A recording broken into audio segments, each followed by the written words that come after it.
तर नमस्कार मित्रांनो, आजपासून आपण लाईव्ह ब्लॉगिंग चालू करणार आहोत. आता आपण निघालो सकाळीच जावळ्याला, भाडं होतं आपल्याला. तर आता आलो आपण देवारामध्ये जातानाच निघायचं आहे. त्याच्यात आता निघत थोडासा टाइम लागलाय. चिंचगडचा रस्ता केवढा खराब आहे बघा, लयच खराब. कधी होणार हा रस्ता? काय हो, कधी होणार?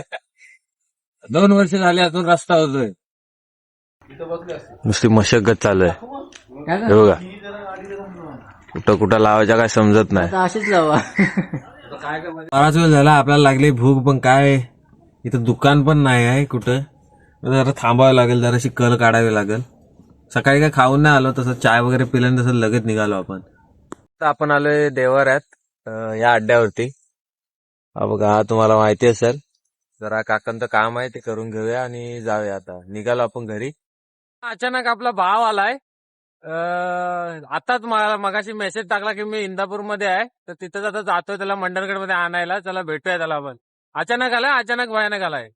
काम काही नव्हतं, मग आपण गाडी वगैरे धुवायला घेतले, सेटअप वगैरे लावला. आणि जर तुम्ही माझी पूर्ण व्हिडिओ बघितली नसाल गाडी कशी मी धुतो, तर तुम्ही माझ्या युट्यूबला जाऊन बघू शकता. चला गाडी वगैरे धुवून तुम्हाला दाखवतो कशी दिसते आपली गाडी. नाद करायचं नाही आपला. आपली गाडी वगैरे धुवून झाले, हे बघा इथंच आहे. तर आजच्यासाठी एवढंच. थँक्यू, धन्यवाद, बाय बाय.